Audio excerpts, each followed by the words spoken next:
nkwaniriza kadde kamawulire wenjogera kati ziri bbiri eziyise ku ssaawa emu yakawungezi ka leero ate nga zo ennaku z'omwezi tubaala 12 ezawuse ku mwezi guno gwa February omwaka 2024 nkwaniriza kanabyo ninakawuyinza kulaba naffe ab'olulimi olw'obubonero katandike n'emitwe mikulu n'oluvannyuma kumewonga kw'embujju.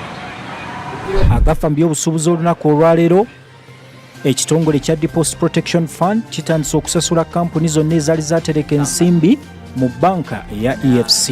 N'abalina accounts engatte incentives zino abaka ba Paalamenti bakubaganyiza ebirowoozo ku alipoota y'omubalirizi w'ebitabo bya gavumenti ey'emulugunya ku lwaki basonyiwa omusolo bamusiga nsimbi ate nga tebakozesa bannayuganda.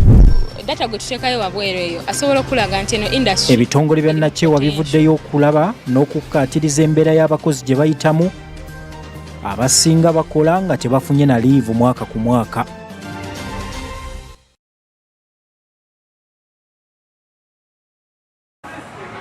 Mawulire agafa Smart 24 TV butere no ate mu bujjuvu kakati nno kyo ekitongole ekya Deposit Protection Fund kitandise ate okusasula amakampuni gonna agaali gatereka ensimbi zaago mu banka AIFC eyaggalwawo gye buvuddeko katono. Emboozi eno omusasi waffe abaddeyo. ekitongole ekivunaanyizibwa okukuuma ensimbi z'abantu mu Uganda ekya Deposit Protection Fund ekyatandika okusasula abantu abalina obukadde obutasukka 10 ezaali zisigadde ku akawunti zaabwe mu banka eya EFC eyali yagwa.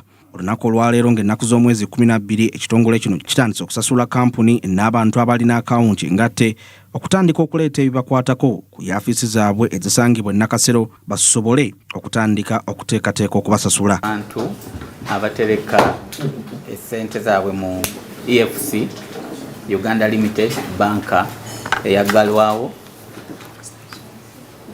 olwaleero ng'ennaku z'omwezi 12 omwezi guno ogwokubiri omwaka ogw'2024 ekitongole ekya Deposit Protection Fund kitegeeza abantu bonna abatereka ssente mu EFC Uganda Limited Bank eyaggalwawo ekitongole ekikulu ekya Bank of Uganda nti DPF yatandika okusasula abantu abo okuva ng'ennaku z'omwezi 29 January 2024 aba teresi b'essente mu EFC Bank bonna abalina ssente ezaali zisigadde ku akawunti zaabwe nga ziwera emitwalo 100,000 abo bonna abaali balina endagamuntu n'ebirala ebibakwatako nga byonna weebiri mu banka basobola okusasulibwa ssente era kati bonna bafuna ssente zaabwe nga bayita mobile money oba mu mikutu egy'ensimbi eza mobile money services. Kati kino kyatuyamba okusobola okusasula abantu bonna kubanga ebibakwatako byali weebiri era twasasula ebitundu 5 ku 10. Ekitongole ekya DPF kyasobola okusasula abantu ebitundu 5 ku 10 abalina obukadde obutasukka 10 basasulibwa. Bano balambisa omuntu yenna eyandiyagadde okusasulwa okujja ne bino wammanga. Bino bye twagala okulaba nti no mujja nabyo ebikwata ku companies ebbaluwa eraga akawunti ya kampani eyo engeri gye yaggulwawo n'abantu abavunaanyizibwa okusayininga ku akawunti eyo abateekako emikono ku akawunti okugyayo ssente. Twetaaga ebbaluwa eyo, twetaaga n'okusalawo kye tuyita resolution okwakolebwa abantu abavunaanyizibwa ku akawunti eyo mutuleetere n'okusalawo okwo mu buwandiike. Twetaaga n'ebbaluwa endala eraga ekitongole ekyo kampani yommu engeri gye yatandikibwawo kye tuyita certificate of incorporation nakyo tukyetaaga ate era twetaaga nekitwandiise ebbago oba constitution oba memorandum and articles of association oba ebbago lyemwakola erya kampani eri nalyo tulyetaaga n'endagamuntu ez'abantu abavunaanyizibwa okuteekako emikono nga ssente zigibwayo eza kampani. Ebintu ebyo ebitaano tubyetaaga okuba nti nno tusobola okuteekateeka ssente ezo okuba nga zibaweebwa bannannyini kampani. Abantu ab'enjawulo abalina akawunti engatte oba ziyite joint account wamu n'abantu ssekinnoomu abalinayo akawunti bino bye babeetaaza okusobola okusasulwa. Mba nga mulina akawunti engatte gye tuyita joint account, abo abalina akawunti seze engatte tubeetaaza endagamuntu zennyini original oba etali kopi naye endagamuntu yo gireete jangu nayo eyabo abateekako emikono ku joint account. Twetaaga n'ebbaluwa eraga engeri gye mwasalawo enzigyayo y'essente ezo, eyo nayo jja nayo. Ebintu ebyo ebibiri bijja kutuyamba okusobola okuteekateeka ssente ezo okuzijjayo.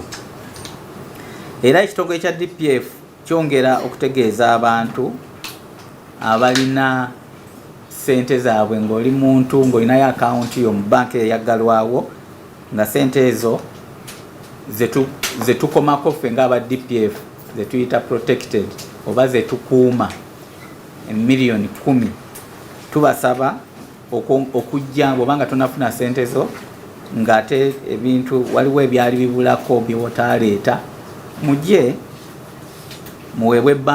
muweebwe ssente zammwe, mujje mu bank Stanbic Bank erugogo yeri gye tukolera okulaba nti nno ssente zammwe muzifuna.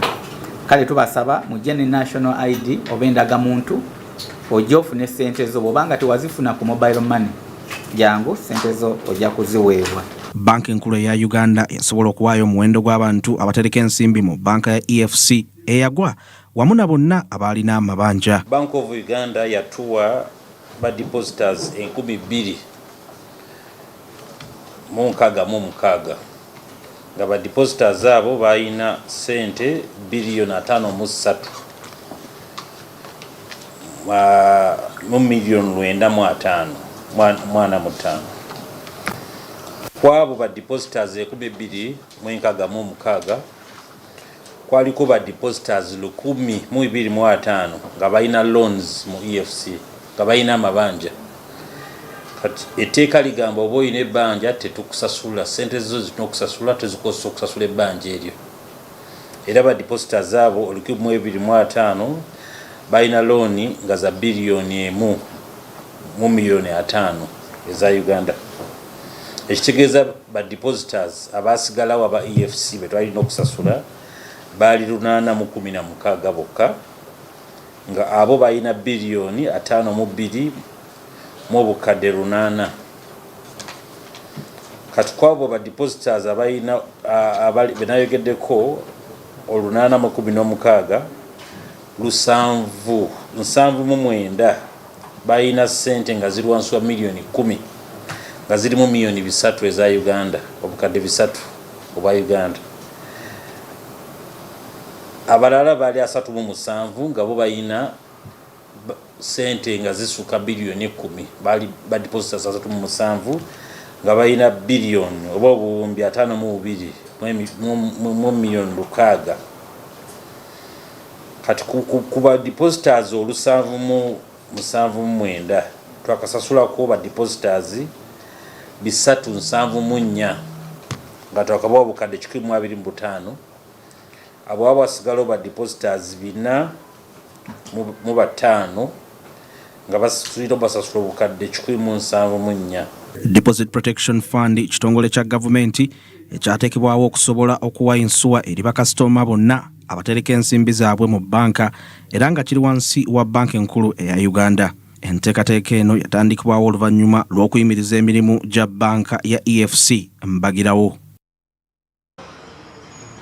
Kale ate bwe tuvaako eruddeeyo kaakati Uganda nga yeteekateeka okukyaza olukiiko olwa African Society of Blood Transfusion mu mwezi ogwokusatu ng'ennaku z'omwezi okutandikira ddala ng'ennaku z'omwezi 7 omwaka guno gwennyini 2024 abakungu okuva Blood Transfusion Service babikudde ekyama bano nno bategeezezza nti kaakati Uganda wetwogerera eri mu kattu olw'ebbula ery'omusaayi.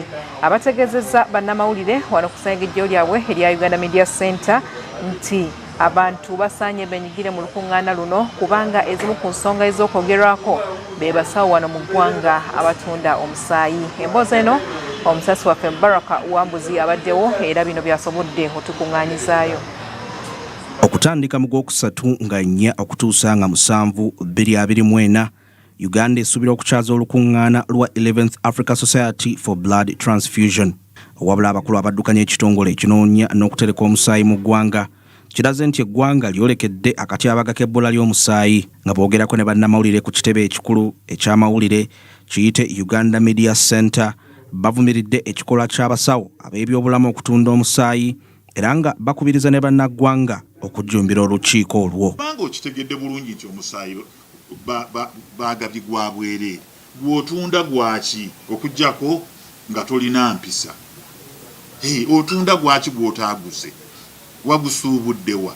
Kakati bwe tutuula mu kisenge ekimu ne tuteesa ku nsonga zino ffenna ng'abaana ab'enju emu tujja kufuna ebinaatuyamba, tujja kufuna ensengeka y'ensonga entuufu tutuuke ku kijjo tuyamba ffenna n'omusaayi mulabe nga n'okufikka gufikka. Yes, maybe journalists go to a hospital and ask them what are their blood needs. They will not know. Their blood needs will depend on the emergencies they receive. And now that we have this WhatsApp forum, they get a patient, a woman has come in, ruptured uterus, then they put on the forum, I need 2 units of blood. How can we plan in that situation? Unless the hospitals give us their monthly, their weekly blood needs, then we shall plan accordingly. We have our records. We have a system. We have what we call the Delphine blood system. This system can trace a unit of blood from the donor to the recipient. But the problem, healthcare facilities don't give us this opportunity to do this because they have their undercover reasons which we don't know. But we do, we have our targets, we have our records. I think you've seen in the papers when we celebrated World Blood Donor Day, we gave all the statistics, we gave all the challenges, and we know our blood needs. But the challenge, at times we have resources and the issues of accountability and the issues of working together with clinicians, including appropriate clinical use of blood. Okusinziira ku kitongole ky'ebyobulamu ekyensi yonna ku kubunyisa omusaayi omuyonjo, eggwanga lirina okubeera n'obusobozi okukuŋŋaanya omusaayi ogwenkanankana n'akatundu kamu ku buli 100 okusinziira ku muwendo gw'abannansi. Uganda eteeberezebwa okuba n'omuwendo gw'abantu obukadde 46 naye omusaayi gwekuŋŋaanya guli wansi w'ekipimo ekyetaagisa.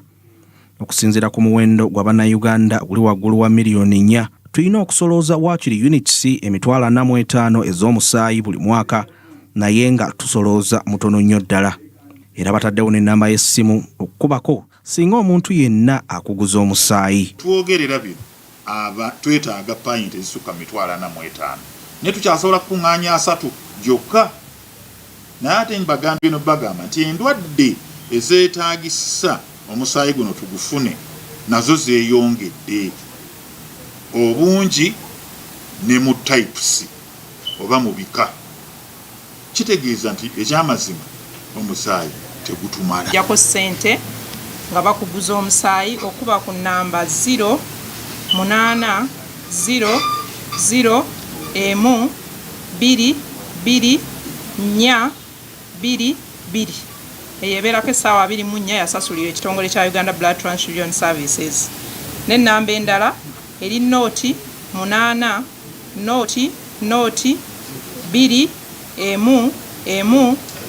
noti 88 nga nayo esasulirwa ekitongole kya Uganda Red Cross Society. Abakugu bagambye nti olukiiko lwa 11th African Society for Blood Transfusion Congress lujja kuteekawo emikisa gy'okukwanaganya n'abakugu abali mu kisaawe ky'ebyobulamu okutwala mu maaso ebikujjuko n'okwongera amaanyi okubunyisa ekikolwa eky'okusolooza n'okutereka omusaayi mu ssemazinga yenna. Waliwo kye tutaababuulidde, omusaayi ogwo okugujja mu bantu eri paka we tugutuusa ku mulwadde oli anaagufuna waliwo ssente enkumu gavumenti zeeteekamu. Kakati gw'olwa nga wesuddeyo gwa Naggamba toyagala kulya bulungi, toyagala kujja mu antinento, ebintu byonna tubitaddewo n'obutimba buguliddwa obw'abaana basule mu butimba. Olwokubanga olina abaana 2 tukuwaddeyo obutimba 4 gavumenti bwesobodde, lwaki 16 tobugula? Kubanga abaana babo kati ffe mwagala tubakole tutya? Ate abaana bammwe temubaliisizza bulungi, temubatadde mu butimba gavumenti bwereese, abamu mu butwaka mu nnyanja eyo oba ne mubuvubisa n'ebyennyanja. Kakati mwagala gavumenti ekole etya? Obutimba mubuleese tubage mu busulemu. Where do we go? So n'olw'ensonga eyo mujje mu lukuŋŋaana luno twongere okubayigiriza, era bwe naabeera mu lukuŋŋaana muno ne mumbuza ebibuuzo byammwe Bannayuganda mu Luganda oba mu Luswayiri oba mu Luzungu njabiddamu. The Uganda Blood Transfusion Services eddukanyizibwa wansi w'ekitongole ky'ebyobulamu era nga kikola omulimu gwa nkizo nnyo okukakasa nti omusaayi gubaawo, gufunika era nga gukozesebwa bulungi. Yakataddewo mwena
Smart 24, driving business. Fred! Osmosis. Freddy!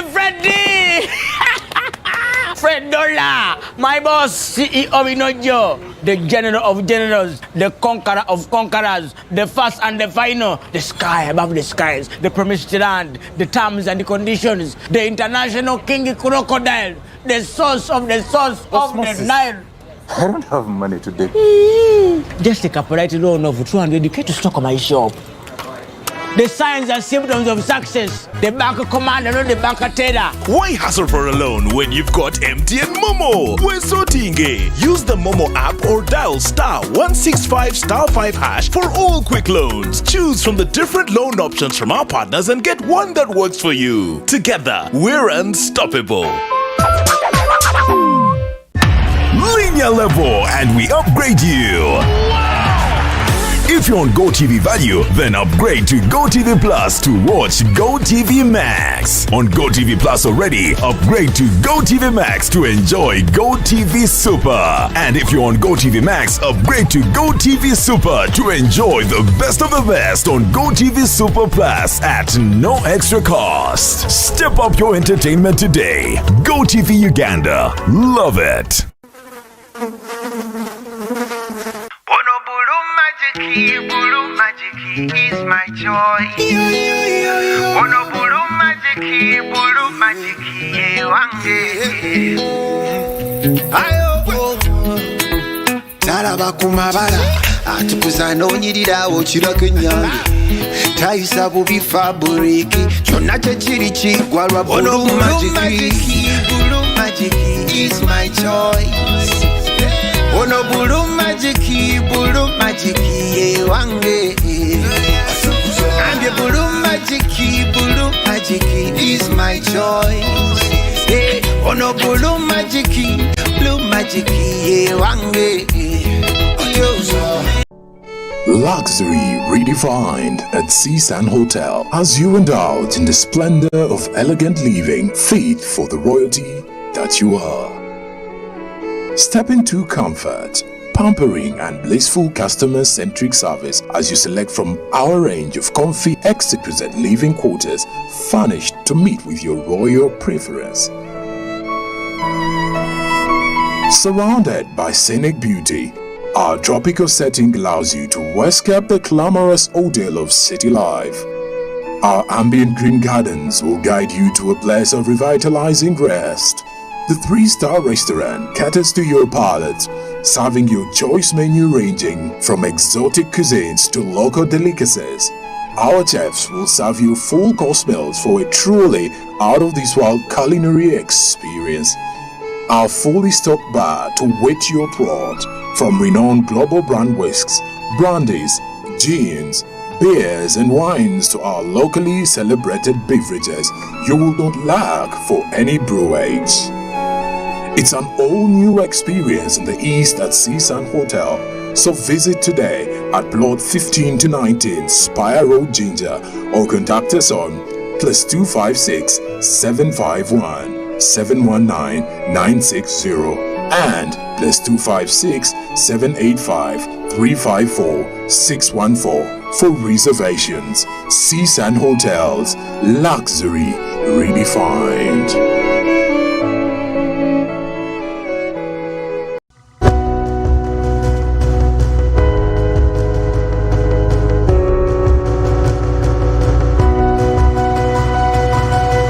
Smart 24, driving business.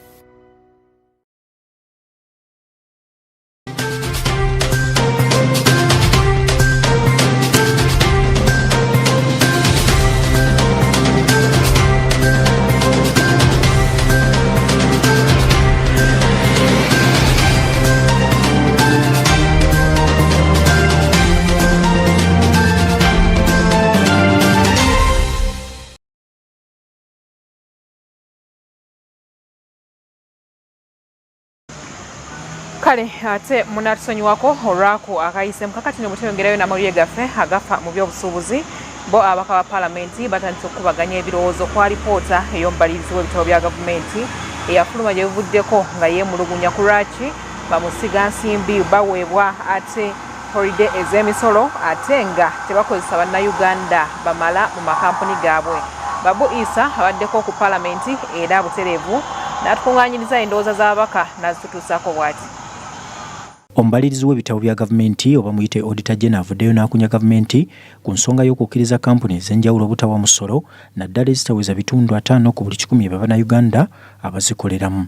Okusinziira ku alipoota ye ey'omwaka 2023 yategeezezza nti omwaka 2022-2023 kampuni eziwerera ddala 22.36 ze zaali teziwa musolo ogwali gubalibwamu akasirivu kamu n'obukadde 4 ate nga kyazuuka nti ku zo baali tebaweza Bannayuganda abalina okuzikoleramu. Olunaku olwaleero tuwayizzaamuko n'abamu ku babaka ba paalamenti ku nsonga eno era bwe bati bwe batutegeezezza. Incentives zino lwaki wano tezikola mbadde ngoberera nnyo kubanga ntuula ku finance committee emisolo egyo egisinga gye giyita era n'olunaku lwaleero tugenda kutuula okwasesinga ku misolo egimu. Ezo incentives, tax incentives eziweebwa ba investors zibaweebwa selectively. Ate ekizibu kye tulina wano nga mu Uganda, the so-called investors are not actually real investors. They are proxy businessmen. Babayisamu buyisa business. Bannabyabufuzi abali wano. Era bw'oba ng'olina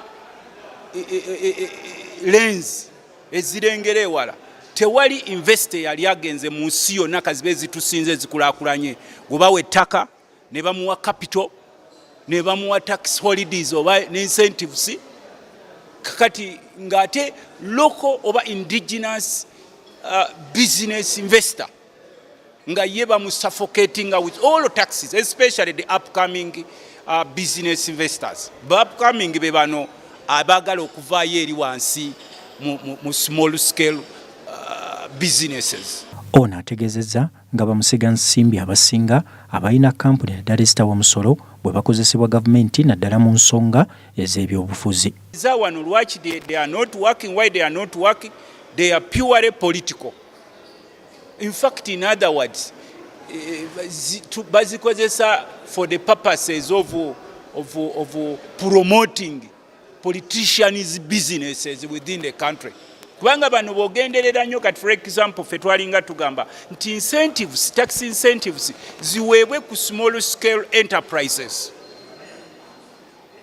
Naye zino eziri already ezituuse ku helm muzireke zisasule. Or if you are giving them incentives, they should be minimal. Naye bano ne bajja ne babawa tosobola kuwa muntu omu privileges zonna. Omuwadde ettaka, omuwadde capital, omuwadde again tax incentives. Common sense kiba tekisobola kukola. Wabeerawo ekintu kye baba hidings, but it is sugar coated or sealed off. Nenga gwe common person oba tosobola kukiraba. Mowaso nga tomanyi economics. So zino tezikoze kubanga ekisooka zirimu obuyaaye. Omuntu ayinza okutandikawo business ne bamuwa tax incentives for the next 10 years. Bwegwako nga ne business weggwera waawo. Then that same person restarts another business. But the same business but using a different name. Kakati era again, if that person is the same person, same people, same business, but different company. Again, you give them incentives. Kati ne bagenda nga bakikola bwe bato viciously. Kati at the end of the day genda okwekanga nga tulina bayaye buyaye. Kati ate bwe kisangana wano economy yaffe. Abantu abagirunning, they are not purely economists.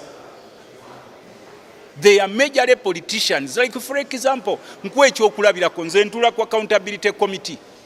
Twagenda mu bakulira yunula nga yasoma psychology. The head of Uganda National Roads Authority is a qualified psychologist, not an engineer. Akaseera katuuse kubanga tubadde na ba investors bangi abafere nabo mwe bali bangi ng'ovudde ku musolo tubadde ne ba investors nabo abaze ne bafera wano president ne bafuna free land ne bamala ne balitunda. Ndowooza wabeerewo scrutiny nga y'amaanyi nnyo mu kwetegereza incentive tugikuwa tutya ekyusibwemu tugikuwa tutya wetuba tugikuwadde woba oyagala okuggalawo factory terms and conditions ki ezibeerawo nti woba oggalawo ettaka lyaffe olireka wano oba oliawo company woba oggalawo tukikole nga bw'onalaba nti weewoze banka ssente ate weewoolayo banka n'oyagala okusasula amangu wabaddewo engasi gye bakuteekako osasule wadde nga ate ssente zo oli muzisasula mu bwangu. Ndowooza bwe tuba tukikola tusobola okuavoidinga those frauds ezize zibeera mu system eno. Ate ye omubaka Charles Tebandeke ng'ono omubaka wa paalamenti akiikirira abantu abawangalira mu Baale constituency ategeezezza nga gavumenti bwetawuliriza bagiwabula ekintu ekigireetedde obuzibu. Enti yennyini abakugu baayo bagiwabula ekisaanidde. Naye gavumenti tegenda maaso kuteekesa kuwabulwa kw'abakugu mu nkola. Auditor General's report bw'ebeeraga nti subsidies, tax subsidies, holidays and reduction eziweebwa ba investors tezigasiza nga bwe bandisuubidde. Nze nsuubira kino baalwawo nadde okukiraga bannayuganda kubanga investor y'omu bamusaasira okuwa omusolo, bamukendeereza omusolo, naye ate mu ngeri y'emu ne bamuwa n'ettaka ku bwereere. Ate n'ettaka lye bamuwadde ne liba lya mu ntobazi n'amaliriza ng'akosezza n'obutonde bwaffe. Nze nsuubira bano ba investors bwe tuba nga tuli baakubafunamu ate be bandibadde balina okutoola omusolo omunene, bannayuganda bakendeezebwe ku musolo ogwo. Awo tunaasobola okusikiriza bannayuganda local investment okugyempoweringa n'okugyongeramu amaanyi. Naye buli lw'okendeeza omusolo ku investor ate nga toregulatinze ne product ye gy'atunda mu bannansi agitunda ssente mmeka, agitundirawa era agitunda kyenkana ki. Bw'olaba ebintu ebimu nga sukaali, ebintu ebimu nga amafuta, ebintu ebimu nga n'ebitono beverages n'emigaati, saawa zino emiwendo girinnye entakera. Omugaati gwali ku 2,205 by 2016. Saawa zino omugaati guli ku nusu kasanvu. Sukaali yali ku 2,500 13, saawa zino ali ku nusu kasanvu n'akanaana. bw'otunuulira amafuta gabadde ku 3,500 mu emyaka 3 emabega saawa zino gaddabulinze gali mu 6,500 gali mu 10,700 n'ebitundu ebimu batundanga bwe baba bagadde. So kati abantu be bamu ate bw'obakendeezako omusolo ate bannansi nga basuubula ku bo ate bo n'obasaako omusolo munene. Nze nsuubira gwe kennyini oba weekubye endobo eri bannansi oba obaggyemu ebyenfuna mu mikono gyabwe n'ogigabula mu mikono gy'aba investors. Era baddembe okumanya nti bagenda kufulumya product eyenkana ki obungi era eyo yonna ne bagifulumya be bennyini ne bateekawo okwevuganya ne bateekawo scarcity ebbula ly'ekyamaguzi emiwendo ne girinnya wadde nga bo bennyini tebalinyisiza. So nsuubira bannalisi mu byenfuna kino bandibadde bakiteeka dda okukiraga gavumenti ate ne gavumenti yandibadde yeekuba dda mu mutima okulaba nti bano ba investors ebongerera ddala omusolo awatali basaasira. Gavumenti ekyagenda mu maaso n'okusonyiwa bamusiga nsimbi bangi naddala mu ngeri y'okubasendasenda okusobola okujja okusiga ensimbi mu ggwanga okuyita mu kutandikawo amakolero ebyobulimi wamu n'okwongera omutindo eri ebintu bingi.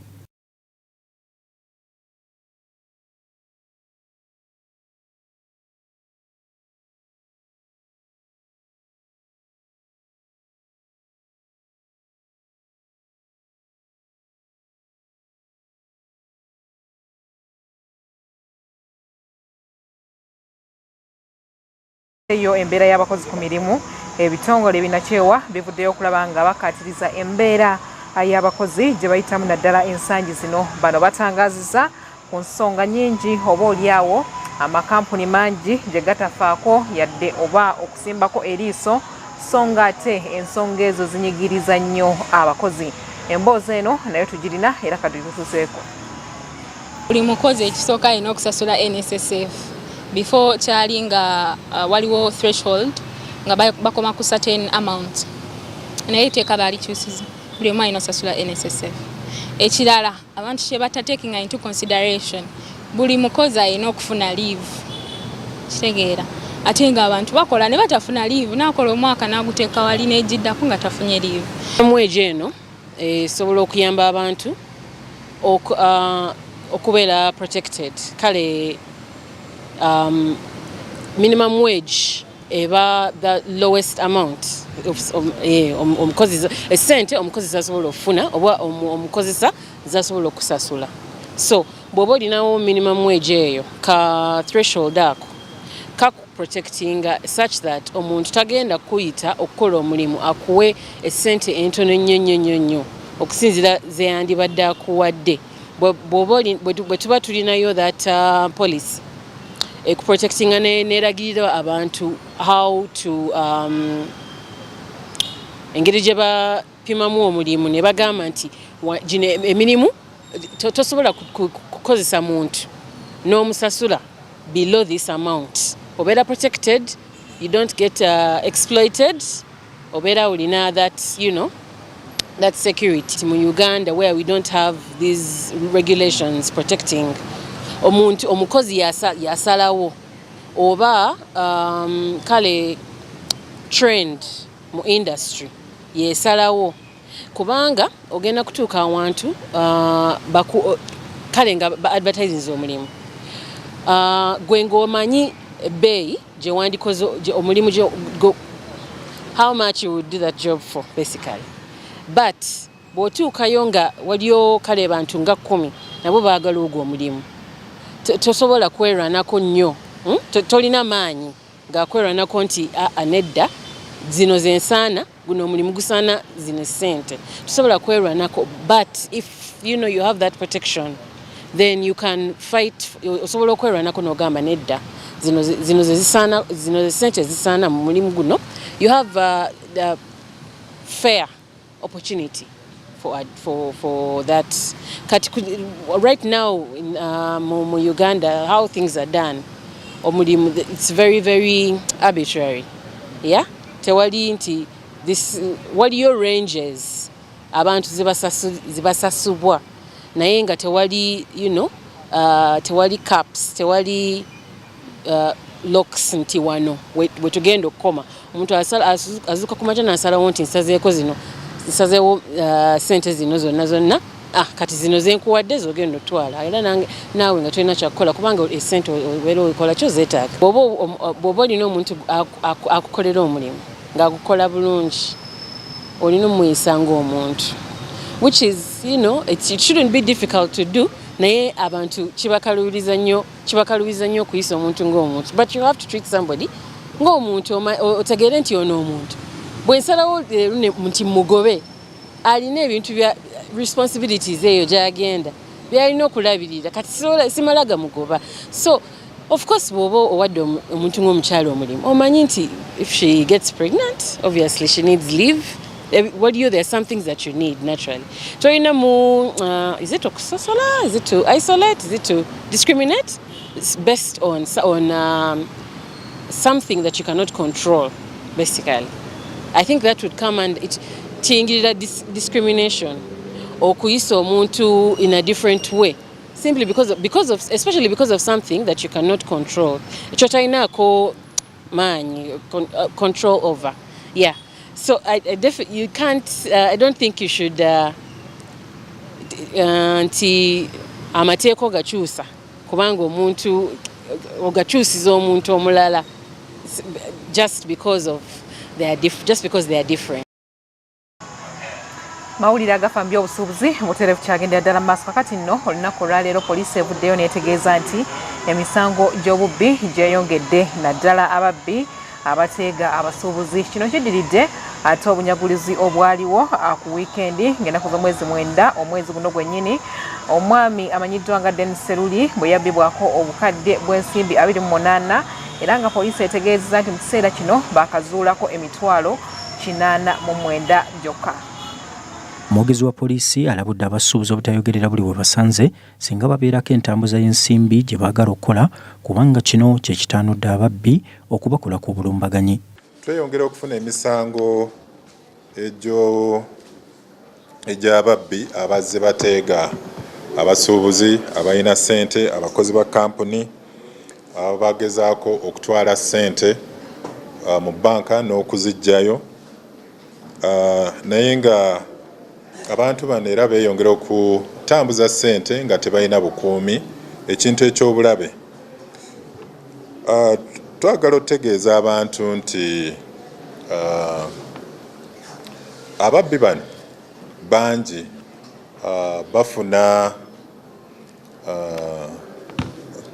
bafuna amawulire okuva mu kampuni mwennyini okuva mu bizinesi kinnoomu okuva mu famire mu b'eŋŋanda mu b'emikwano bw'oba olowooza nti oli omugamba njagendako mu banka eno nsooke nzijeyo miliyoni 10 nzije naye already oba owaddeyo information oli gyakwasa ababbi abamanyikiddwa ne balyoka bakutaayiza ne babbako ssente. So tweyongera okukubiriza abantu baffe abajjangayo ssente n'okuzitwalayo okubeera abeegenderevu kubanga abantu mu kiseera kino gye tulimu tebakyalina mutima gwa buntu. Mu ngeri y'emu ne minisitule y'ensonga z'omunda mu ggwanga ng'eyita mwogezi waayo etegeezezza nga ebalese tekinologiya omupya ku kisaawe ky'ennyonyi nga wakuyambako okukendeeza ku budde abantu bwe badde bamala nga bakeberebwa. Njagala okukubiriza bannayuganda abakozesa ekisaawe Entebbe nti kati ebyuma ebibakiriyalinga ku kisaawa byebiri gye tuyita mu lufuutifuuti e-gates. E-gates zino zikolera ddala bulungi nnyo ate era zisangibwa mu arrivals abantu bwe batuukira.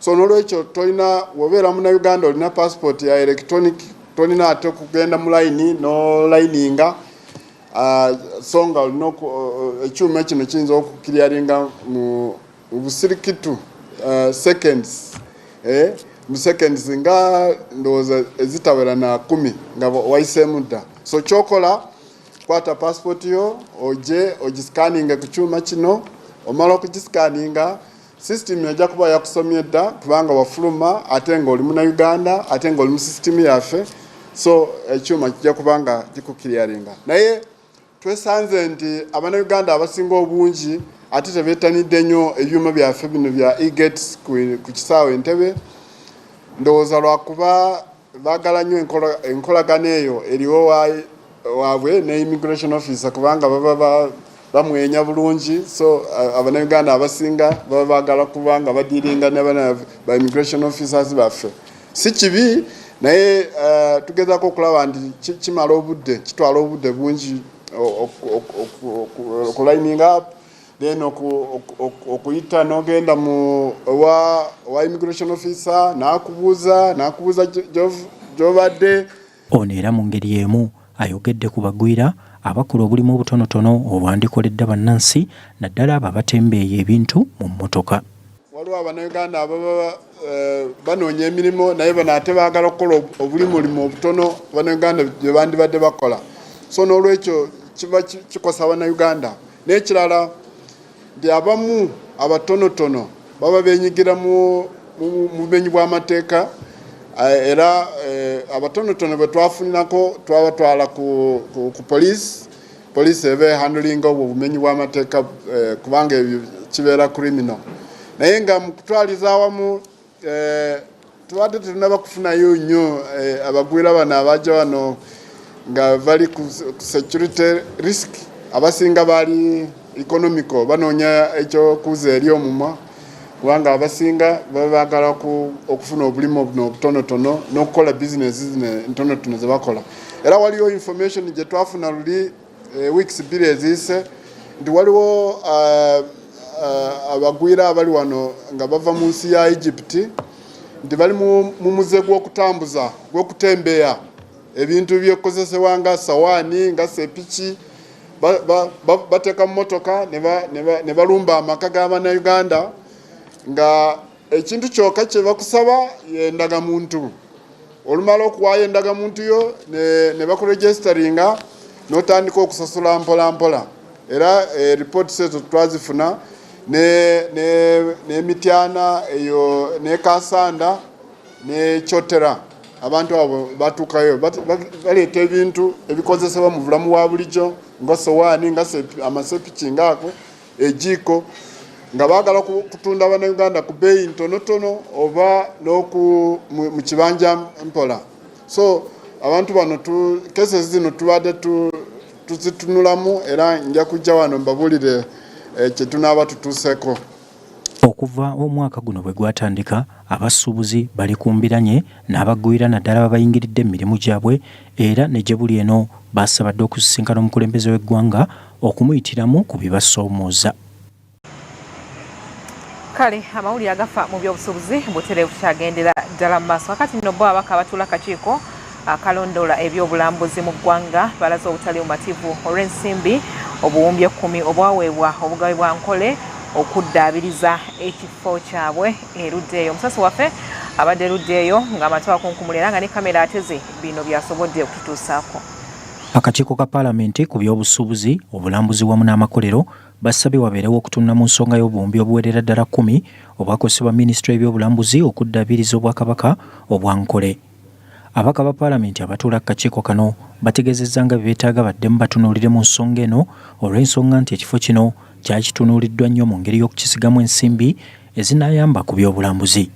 Omubaka Mwine Paka nga yakulira akakiiko kano atangazizza ku nsonga eno. Ministry of Tourism requested for more money to put artifacts in Mugaba Palace here in Mbarara. But even before we could give them that money, we wanted to see where the 10 billion has gone, how they have spent this money, so that when we go to the floor of Parliament, we can authoritatively justify in front of the members of Parliament during the passing of the budget where this money is going and why we need to invest this money. And the contractor to see exactly if this is value for money for the taxpayer and for the government. I have seen, but I don't see 10 billion shillings. And my duty as a member of Parliament to see is to ensure value for money. So I don't see the 10 billion here. I see about 4 billion. I expect that we would see some story or things done in relation to Ankole culture. In Ankole culture, we had our small gods, what we call, people used to pray, and we used to call it okubandwa. But when you come here and you don't find anything constructed in form of a hut, because we lived in huts. So if you see these buildings, nothing has been put to portray that in Ankole there were some huts and even those huts, they used to go there and pray. If you see the trees they've planted here, all of them are not indigenous. One would have loved to see trees like Umbura, trees like Umsambia, like Umtatembwa, and you appreciate and say these are trees. But these are the things that we have put now because we wanted to make the place usable. In 2021, that's when we restored the buildings. So imagine a building that has no person. Of course, everything gets spoiled. So even then, that's why we want to say that let's open, we use the buildings, they don't get spoiled again, and then we keep adding on. What we plan to do, and still where we shall put modification, for example, the drum house, we shall cage it with a 10mm glass because it must be armored for anybody not to touch it, like some people, they can easily touch it. So some of those things, we have the Mugabe Gasyonga's robe. Those things, we have them at the museum. We shall bring them. People will be able to view them. There are some things that you may not easily see, especially when you see work done. But like what the Commission and the rest of the team were saying, that if given chance, they would explain better and go into details on how much work was done. Because this is restoration of the real old work to the old bits where it was in some of the places. And the work is not yet complete. The restocking of putting the drums, the interiors of most of these places are not yet been done. So you may not be able to see the real value when you stand here. But I think when the time is right, an explanation will be done on how much work has been done and how much money has been put here. But you can see that there is great improvement from landscaping, and we believe the project is still ongoing before the handover. That personally, I'm very impressed with the work they've done. And honestly speaking, there is some... Jacqueline Nyekariza Byesije nga ye commissioner avunaanyizibwa ku nsonga z'ebifo ebikuumibwamu ebyobulambuzi ategeezezza ng'ekifo kino bwe kyali kyasuulibwa ebbali era nga kyetaaga ensimbi mpitirivu okukizza engulu. Ku ddakiika ate 11 ezibulayo tuyingire essaawa 2 ez'akawungeezi ka leero kkiriza tusooke tulabe emiwendo gy'amafuta nga bwe giyimiridde mu ggwanga n'oluvannyuma tukomewo.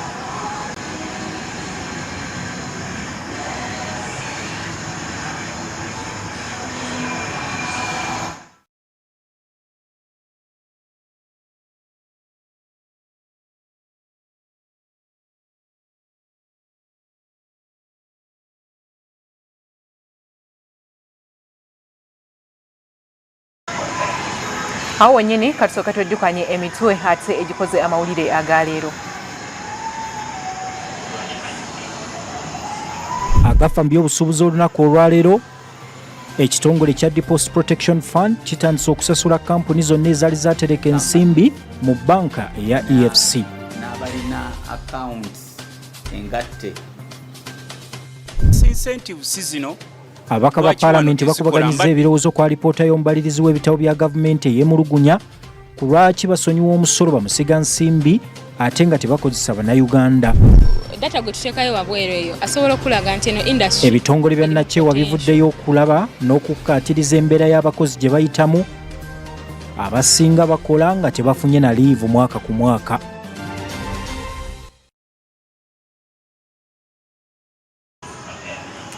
Obadde mulabi mulungi amawulire gaffe agafa mu by'obusuubuzi nateera akawungeezi ak'olunaku olwaleero wenjogerera ebulamu enda zokka tuyingire essaawa 2 ez'akawungeezi nze nnokkiriza ate nkusiibudde wano nkwagalize n'ekiro ekirungi nsigadde Monica Nabyonga ne munnange Winnie Nakawuki buyinza kulaba naffe ab'olulimi olw'obubonero.